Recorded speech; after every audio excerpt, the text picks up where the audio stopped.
6장 1절에서 6절까지 말씀.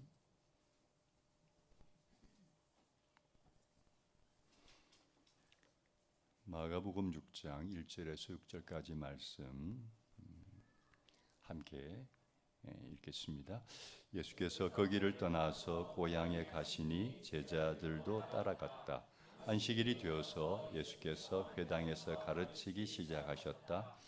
많은 사람이 듣고 놀라서 말하였다. 이 사람이 어디에서 이런 모든 것을 얻었을까?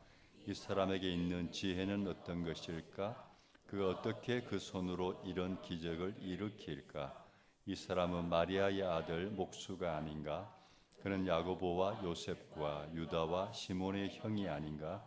또 그의 누이들은 모두 우리와 같이 여기에 살고 있지 않은가? 그러면서 그들은 예수를 달갑지 않게 여겼다. 그래서 예수께서 그들에게 말씀하셨다. 예언자는 자기 고향과 자기 친척과 자기 집 밖에서는 존경을 받지 않은 법이 없다. 예수께서는 다만 몇몇 병자에게 손을 얹어서 고쳐주신 것 밖에는 거기서는 아무 기적도 행하실 수 없었다. 그리고 그들이 믿지 않은 것에 놀라셨다. 아멘. 믿음이 성장하려면 이런 제목으로 말씀을 전하겠습니다. 목사는 성도들이 어려움을 겪으면 이상하게 그 어려움들이 꼭 목사 탓인 것처럼 느껴집니다. 이상하죠?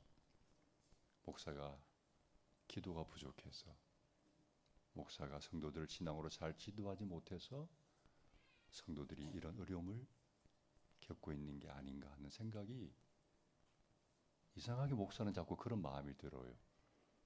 목사의 아픔이 꼭 내 아픔처럼 느껴집니다.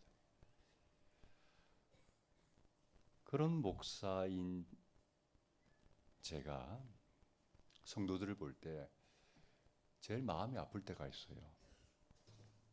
어떨 때 제일 마음이 아픈가 하면, 다들 여러 가지 문제를 가지고 있잖아요. 건강의 문제와 재정적인 어려움과 관계의 문제, 부부관계 혹은 또 자녀들의 문제와 인생을 살아가면서 많은 문제를 겪고 그 문제 때문에 어려움을 당하는 것을 목사는 다 알거든요. 근데 그런 여러 가지 어려움과 아픔 중에서도 목사가 제일 마음 아프게 여기는 게 뭐냐 하면 뭘 것 같아요? 여러분의 믿음이 성장하지 않는 것이 제일 마음이 아파요. 아셨어요? 목사가 제일 마음이 아픈 것은 여러분의 믿음이 성장하지 않는 것이 제일 마음이 아파요. 왜일까요? 우린 신앙인들이잖아요. 하나님을 믿는 사람들이잖아요. 살아계신 분을 믿는 사람들이잖아요. 전능하신 분을 믿는 신앙인들이잖아요. 그런데 우리가 그런 믿음이 있으면 우리가 겪는 인생의 여러 가지 문제들, 아픔들을 극복할 수 있는데 믿음이 없으니까 그걸 극복하지 못하는 거예요. 그래서 목사는 그게 제일 안타까워요. 믿음이 있으면 이겨낼 텐데 믿음이 없어서 저렇게 못 이겨내는구나. 그거 보는 게 제일 마음이 아픈 거예요.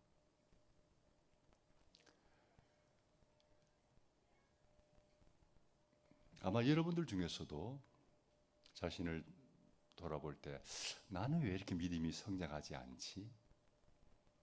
나는 왜 이렇게 믿음이 약하지? 고민하는 분들도 분명히 있을 거예요.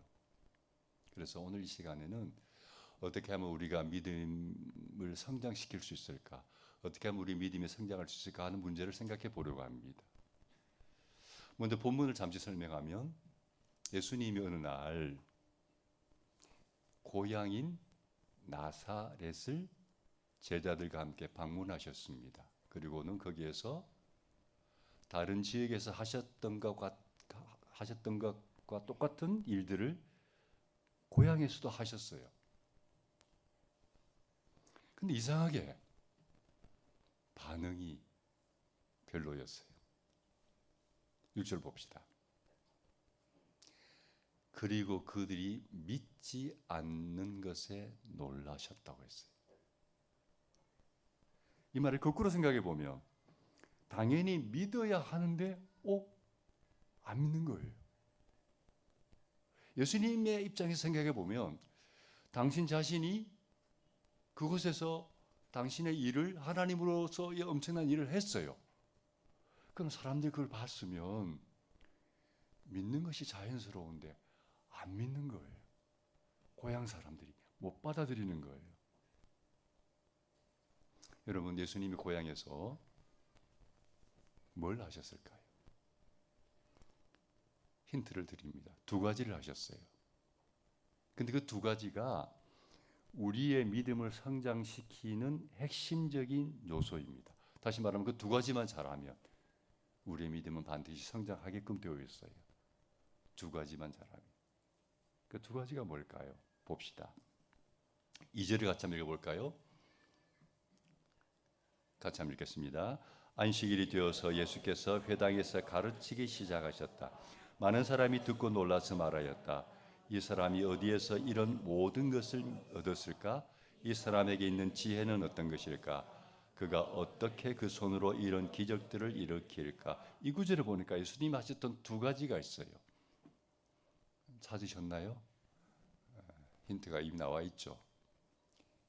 두 가지 하셨어요. 첫 번째는 가르침, 말씀 사역을 하셨어요. 두 번째는 그 손으로 일으키신 기적들, 뭐 치유의 기적, 뭐 오병이어의 기적, 뭐 죽은 사람을 살리는 기적, 그런 기적들 있잖아요. 주님이 말씀을 가르치시고 그곳에서 그런 기적들을 일으키셨어요. 이 두 가지는 예수님이 어디를 가든지 꼭 하시는 것들입니다. 근데 우리도 믿음이 성장하기 위해서는 이 두 가지를 하셔야 돼요. 그러면 믿음은 성장하게 되어 있어요. 첫 번째는 뭐냐면 말씀입니다. 말씀. 우리의 믿음이 성장하기 위해서는 무엇이 필요한가? 말씀이 필요합니다. 왜요? 말씀은 우리의 영적 양식이기 때문에. 마태복음 4장 봅시다. 같이 읽겠습니다. 예수께서 대답하셨다. 성경에 기록하기를 사람이 빵으로만 살 것이 아니라 하나님의 입에서 나오는 모든 말씀으로 살 것이다 하였다. 사람이 빵으로만 살 것이 아니라 하나님의 입에서 나오는 모든 말씀으로 살 것이라고 하셨어요. 우리가 생존하기 위해서는 빵이나 밥을 먹어야죠. 왜요? 우리는 육체를 가지고 있기 때문에 음식을 섭취해야 됩니다. 그런데 인간이라는 존재는요, 복잡한 존재예요. 인간이라는 존재는 밥이나 빵만 먹고서는 절대 살 수 없어요. 왜 그럴까요? 인간은 육체만 있는 게 아니고 또 뭐가 있어요? 정신이 있어요. 마음이 있어요. 나아가 인간은 영적인 존재예요. 영혼이 있어요. 다시 말해 인간은 전인적인 존재입니다. 전인격적인 존재입니다. 복잡한 존재예요. 먼저 우리는 육체를 가지고 있기 때문에 육체에 필요한 음식을 당연히 먹어야죠. 아침 식사들 하고 오셨어요? 네. 식사를 드셔야죠. 근데 인간은 밥만 잘 먹는다고 살 수 있는 존재가 아니에요. 왜요? 우리는 마음이 있어요. 정신이 있어요. 그래서 우리는 정서적인 필요들이 꼭 채워져야 돼요. 네. 예를 들면 뭐 좋은 곳으로 여행을 간다든지 혹은 또 친구들과 어울려서 재미있게 시간을 보낸다든지 뭐 좋은 음식을 먹는다든지 혹은 또 뭐 좋은 음악을 듣는다든지 내가 좋아하는 취미 활동을 한다든지 뭐 운동을 한다든지 이런 어떤 정서적 욕구들이 채워져야 돼요. 그래서 좀 이렇게 누리세요. 여행도 하시고. 예. 저도 지난 주간에 1박 2일 짧은 월요일부터 화요일까지 친구 목사님들과 함께 경기도 양평에서 잘 놀고 왔습니다. 맛있는 거 많이 먹고요. 좋은 거 보고요. 예. 그런 것들이 필요하죠. 우리 친구들 목사들과 어울리면 호홀리하게 놀 것 같죠? 아니에요. 우리 나름대로 불문율이 있어요. 차를 타고 이동할 때는 무조건 뭘 부를까요? 찬송 안 부릅니다. 가요를 부릅니다. 팝송도 부르고, 그 다음에 클래식도 부르고, 동요도 부르고, 그 은혜를 받아. 뭐 은혜가 돼. 예. 그런데 숙소에 도착하면 반드시 찬송을 부릅니다. 그때부터는. 그리고 열심히 예배하고 찬송하고 기도하고 삶을 나누고, 그 다음에 반드시 하는 것이 있습니다. 윷놀이를 합니다. 12시가 넘도록 막 서로 웃고 그러니까 몸과 마음과 영혼이 골고루 이렇게 충족이 되도록 그렇게 1박 2일 갔다 오면요, 리프레시가 돼요. 새로운 힘이 나요. 인간은 그런 존재예요. 신앙인들하고 홀리하게만 살 필요는 없어요. 여러분 좀 이렇게 누리셔야 돼요. 그 정서적 욕구가 안 채워지면 우리는 왠지 불만족스러워요. 속이 허전해요. 그리고 또 하나, 우리는 영적인 존재입니다. 그래서 영적인 필요들이 또 채워져야 되죠. 여러분, 영적인 필요는 뭘로 채웁니까? 예배하고, 또 이렇게 그리스도인의 교제 나누고, 기도하고, 이런 것을 통해서 영적인 필요가 채워지지만, 그러나 본질적인 영적 필요는 뭐냐면 말씀이에요.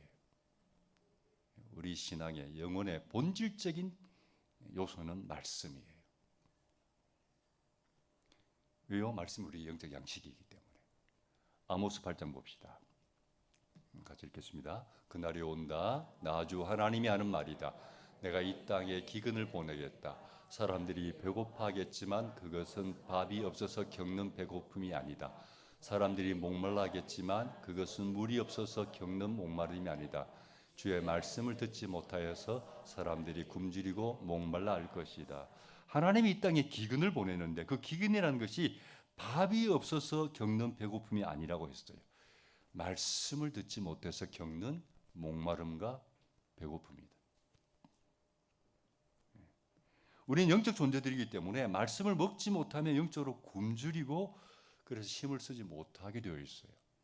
우린 그런 존재예요. 건강한 몸을 유지하기 위해서는 매일 규칙적인 식사를 하는 것처럼 건강한 영혼을 유지하기 위해서는 매일 영적 양식인 말씀을 먹어야 하는 거죠. 먹지 않으면 우리는 병약한 그리스도인, 쇠약한 그리스도인이 될 수밖에 없어요.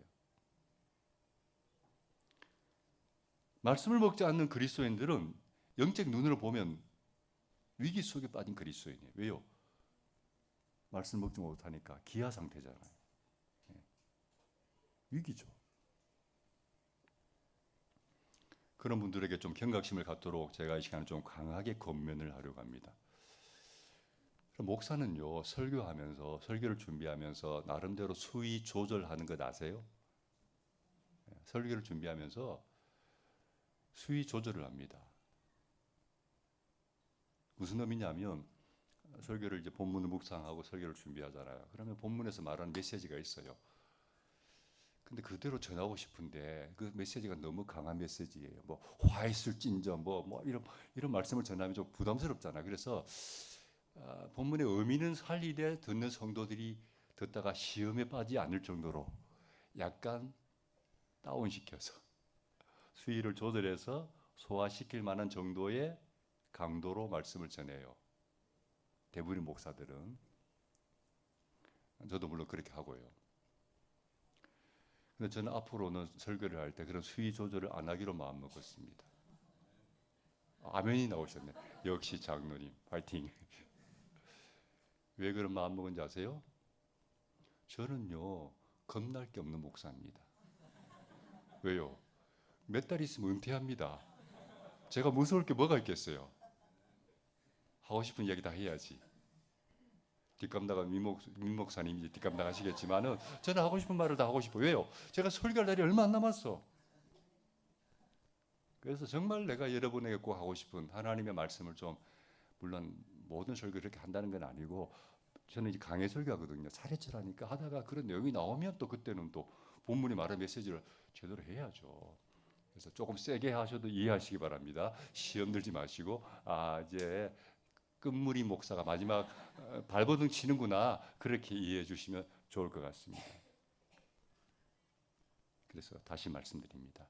성경을 매일 읽으시기 바랍니다. 성경을 읽지 않는 그리스도인은, 그것도 장기적으로 성경을 읽지 않는 그리스도인은 영적으로 거의 죽어 있는 사람들이. 제 생각이 아니죠. 성경이 그렇게 말하고 있잖아요.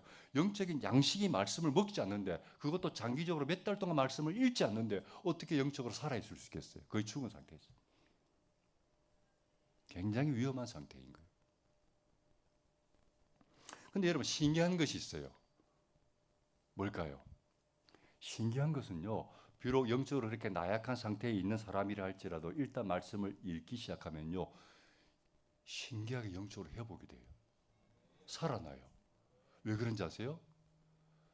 하나님의 말씀이 그런 능력이 있기 때문이에요. 하나님의 말씀 문자가 아니에요. 살아있는 능력의 말씀이에요. 그래서 그 말씀을 읽으면, 들으면 영적으로 회복이 되게 되어 있어요. 그래서 말씀을 읽으셔야 된다니까요. 읽으면 살아납니다.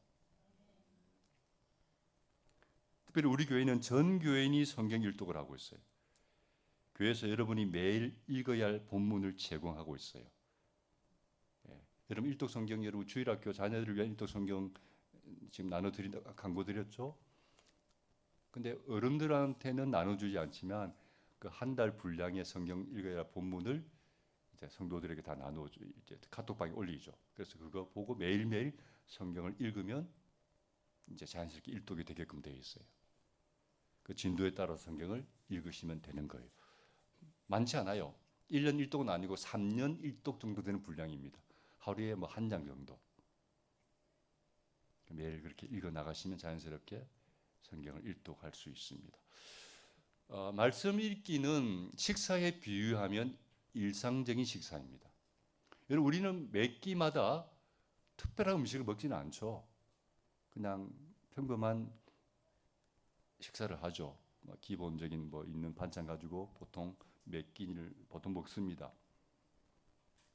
그래도 건강에 특별한 문제는 없어요. 그래서 말씀 읽기는 그런 거예요. 평범한 식사예요. 여러분이 말씀만 매일 읽어도 영적 건강을 유지하는 데 특별한 어려움은 없어요. 그러나 우리가 그런 음식만 먹을 수는 없잖아요. 때로는 고단백이 필요하거든요. 때로는 삼겹살도 먹어줘야 되고 소고기도 먹어줘야 되고, 또는 필요한 좋은 음식을 먹어줘야 부족한 영양을 보충할 수 있잖아요. 그와 같이 말씀도 일상적인 읽기만으로 좀 부족할 때가 있어요. 예를 들면은 성경 공부가 뭔가? 영적으로 단기간에 고단백의 영양소를 섭취하는 것이 성경 공부입니다. 그래서 성경 공부를 하면 단기간에 굉장히 그 고단백의 영적 양식을 먹기 때문에 신앙이 쑥 성장해요. 그래서 여러분, 교회에서 삶 공부 광고가 나오면 어떻게 하셔야 되겠어요? 등록하셔야 됩니다. 마감되기 전에 빨리 등록하십시오. 그래서 보통 10주 내지 13주 하잖아요. 공부하면 영적으로 굉장한 힘을 얻습니다. 아멘이 없네. 그래서 상공부 광고 나오면 빨리 등록하셔서 한 10주 내지 13주 동안 영적인 고단백의 영양소를 섭취하셔서 부족한 부분을 채우셔야 되는 거예요. 그럼 영적으로 건강해지는 거죠. 예수님이 하셨던 두 번째 일이 뭐였습니까? 기적이었죠. 막 병자를 치유하고 막 오병이의 기적을 일으키고.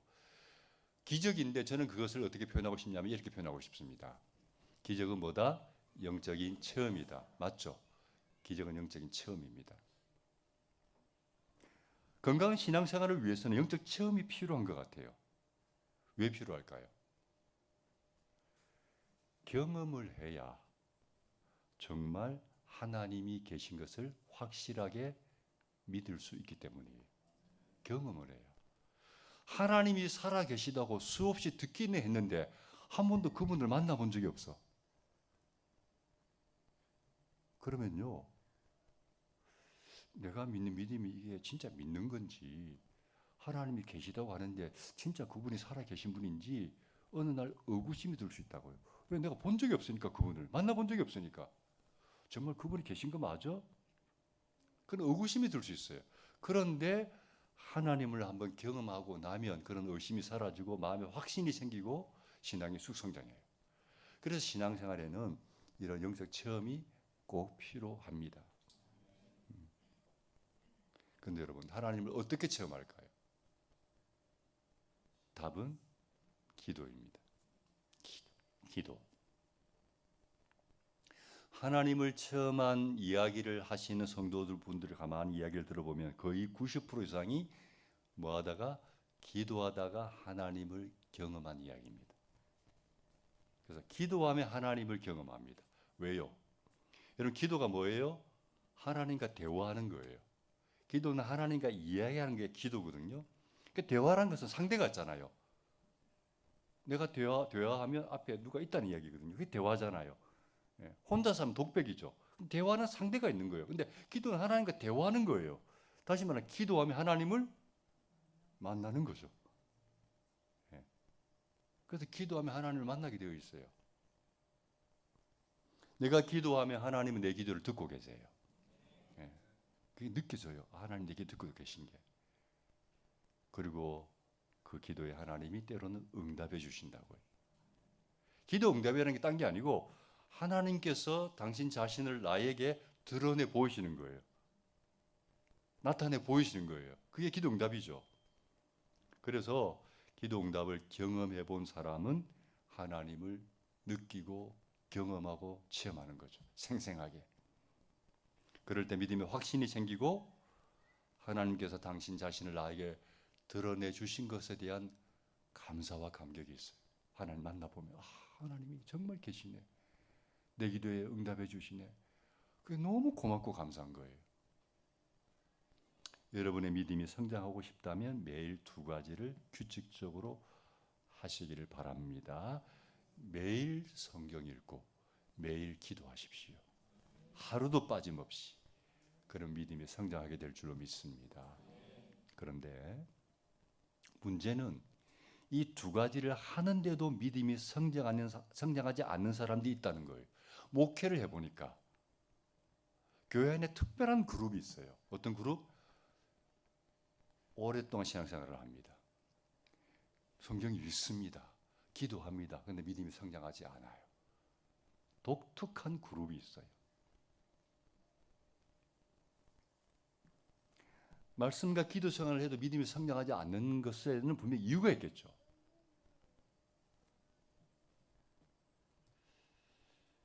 그런 분들은 자신의 믿음 성장을 가로막는 장애물을 알고 해결해야 돼요. 여러분, 우리의 믿음을 가로막는 장애물이 뭘까요? 본문에 그 원인이 소개되고 있어요. 예수님이 고향 나사렛에서 말씀을 전하시고 기적을 베푸셨는데 그곳 사람들이 믿지 않았어요. 예수님이 이상히 여겼어요. 어떻게 안 믿을 수가 있지? 뭔가 그 사람들에게 믿음을 가로막는 장애물이 있었던 거예요. 그게 뭘까요? 마음밭의 문제입니다. 여러분 기억하실지 모르겠습니다. 예수님이 어느 날 말씀을 전하실 때 모인 군중들을 그날 굉장히 많이 모였어요. 군중들을 보시면서 주님이 말씀을 듣는 사람들을 네 가지 밭으로 비유하셨어요. 첫 번째는 어떤 밭? 길가밭. 이 수많은 사람이 모였지만 이 중에서는 길가밭 같은 마음이 있다. 길가밭처럼 마음이 딱딱하게 굳어 있다. 들어갈 틈이 없다. 그런 마음을 가진 사람이 있고 두 번째는 돌짝밭 같은 마음이 있다. 밭은 밭인데 막 돌무더기 쓰레기들이 막 쌓여 있는 밭이다. 세 번째는 가시밭 같은 마음이 있다. 가시가 막 무성하게 자랐으니 제대로 열매를 거둘 수가 없겠죠. 씨를 심어도. 네 번째는 옥토 같은 마음이 있다. 네 가지 마음밭이 있다. 그 중에 말씀을 잘 듣고 열매 맺는 밭은 옥토밖에 없다라고 말씀하셨어요. 말씀을 듣는 우리의 마음의 태도가 이렇게 네 가지다. 근데 여러분, 대부분의 사람들의 마음밭은 어떤 마음일 것 같아요? 대부분의 사람들의 마음밭은 길가밭이나 돌짝밭이나 가시밭입니다. 옥토 같은 마음밭 별로 없습니다. 어떻게 해야 될까요? 마음을 바꾸어야죠. 딱딱하게 굳어있는 마음은 갈아엎어야 하죠. 농사하신 분들 다 알잖아요.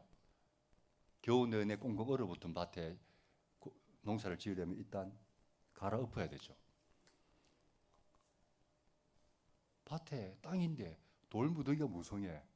그럼 일단 다 돌 같은 거 다 드러내고 쓰레기 드러내죠. 세 번째, 땅인데 가시가 무성해. 다 뽑아내야죠. 그래야 옥토가 됩니다. 오늘 본문을 보면 예수님의 고향 사람들의 마음에는 무엇이 있었는지 한번 봅시다. 6장 2절 3절 함께 읽어보겠습니다. 안식일이 되어서 예수께서 회당에서 가르치기 시작하셨다. 많은 사람이 듣고 놀라서 말하였다. 이 사람이 어디에서 이런 모든 것을 얻었을까? 이 사람에게 있는 지혜는 어떤 것일까? 그가 어떻게 그 손으로 이런 기적들을 일으킬까? 이 사람은 마리아의 아들 목수가 아닌가? 그는 야고보와 요셉과 유다와 시몬의 형이 아닌가? 또 그의 누이들은 모두 우리와 같이 여기에 살고 있지 않은가? 그러면서 그들은 예수를 달갑지 않게 여겼다. 여러분 가만히 보십시오. 말씀의 뉘앙스 어떤 느낌인지를 좀 보세요. 2절을 보면 예수님의 말씀을 듣고 놀랐다고 했어요. 충격을 받은 거예요. 그런데 그들이 하는 말의 뉘앙스를 보세요. 어떤 의미인지 2절을 보면요. 이 사람이 어디에서 이런 모든 것을 얻었을까? 이 사람에게 있는 지혜는 어떤 것일까? 그가 어떻게 그 손으로 이런 기적들을 일으킬까? 어떤 뉘앙스예요? 예수님이 이런 지혜와 능력을 행할 만한 위인이 못 된다는 거예요. 이 사람 이런 걸 할 수 있는 사람이 아닌데 이상하다. 그런 시선으로 보는 거예요. 3절을 보세요. 이 사람은 마리아의 아들 목수가 아닌가? 지금 고향입니다. 이 사람은 마리아의 아들 목수가 아닌가? 그는 야고보와 요셉과 유다와 시몬의 형이 아닌가? 또 그의 누이들은 모두 우리와 같이 여기에 살고 있지 않은가? 그러면서 그들은 예수를 달갑지 않게 하겠다. 어떤 의미입니까? 예수님의 이 집안을 우리가 잘 알고 있는데 이 집안 별 볼일 없는 집안인 거예요. 우리가 그 집안을 속속들이 다 알고 있어요. 고향 사람들이니까. 저 집안 별로 볼 것도 없는 집안인데 그 자식들 고만고만한 자식들인데 근데 그런 집안에서 자란 예수가 이런 대단한 일을 한다고? 이게 말이 안 되지. 이거는 말도 안 되는 이야기지. 그러면 3절 끝에 뭐라 그랬어요? 예수를 달갑지 않게 여긴 거예요. 마음에 안 드는 거예요. 저 사람 저런 사람이 아닌데 저런 거 할 수 있는 인간이 안 되는데 집안이나 가문을 봐도 형편없는 사람들인데 어떻게 저런 일을 하지? 이건 말도 안 돼. 이런 거예요. 여러분, 이 고향 사람들이 예수님을 믿는 걸 가로막은 것은 다름 아니라 그들 안에 있는 뭐죠? 고정관념 혹은 편견이었어요. 여러분, 고정관념은 사람이 살아오면서 자기 안에 형성된 일종의 믿음이에요. 우리는 각자의 경험이 있잖아요. 자기의 경험을 통해서 혹은 교육을 통해서 나름대로 자기 생각의 틀이 다 있어요. 자기 세계관이 다 있고 자기 틀이 다 있어요. 근데 대부분 어떻게 생각합니까? 그게 옳다고 생각해요. 다 자기가 옳다고 생각합니다. 절대적으로 옳다고 생각합니다. 내가 경험과 내가 배운 것을 통해서 자기만의 세계관이 딱 있어요. 그게 틀리다고 생각 안 해요. 다 자기가 옳다고 생각하죠. 그래서 고정관념은 일종의 자기 확신과 자기 믿음이에요. 사람에 대한 고정관념이 있죠. 저 사람은 원래 저래.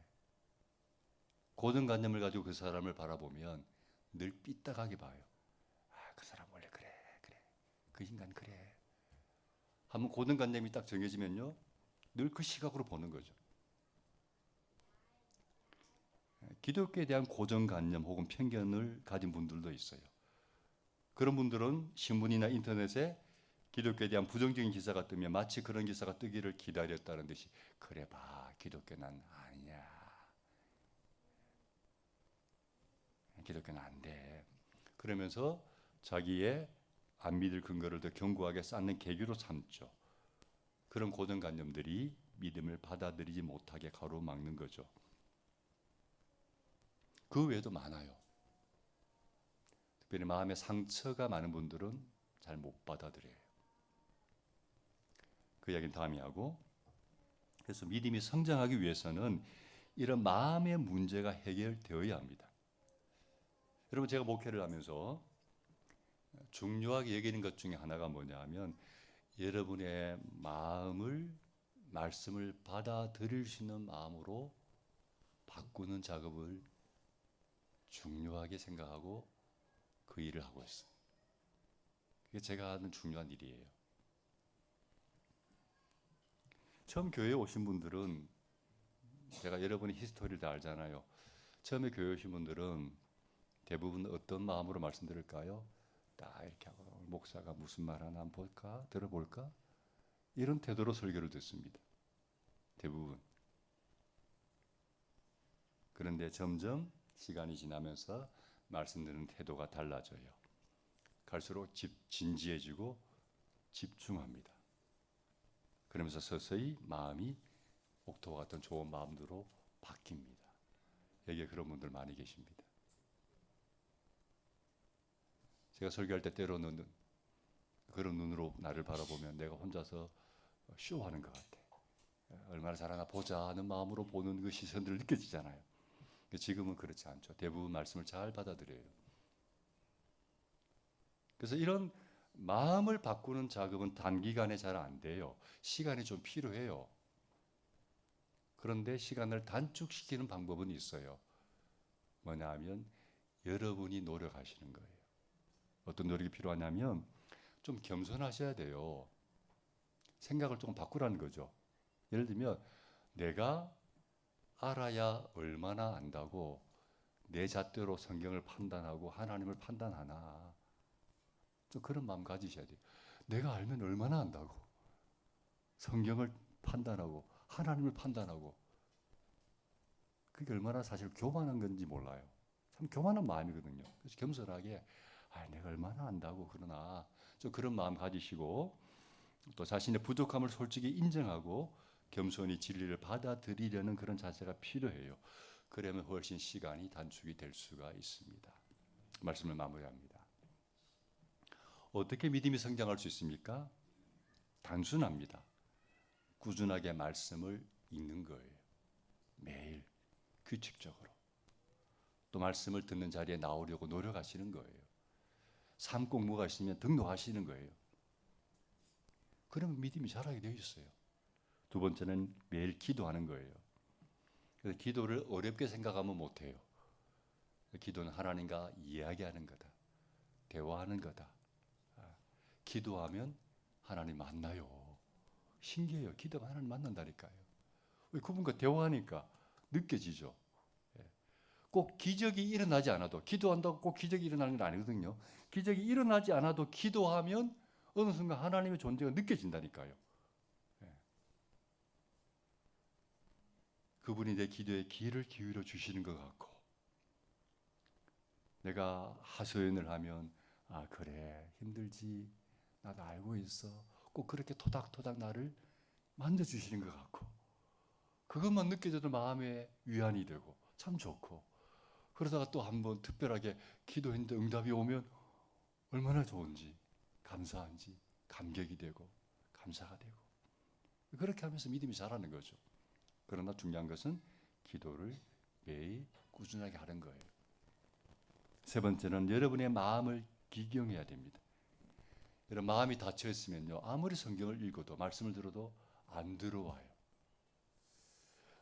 여러분 스스로가 자신의 약점이 뭔지 아실 거예요.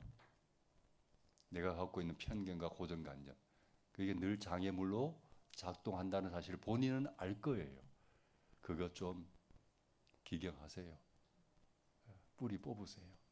그리고 겸손하게 자신을 낮추시고 하나님의 말씀을 받아들이려고 노력하세요. 그러면 여러분의 믿음이 성장하게 될 줄로 믿습니다. 기도합시다.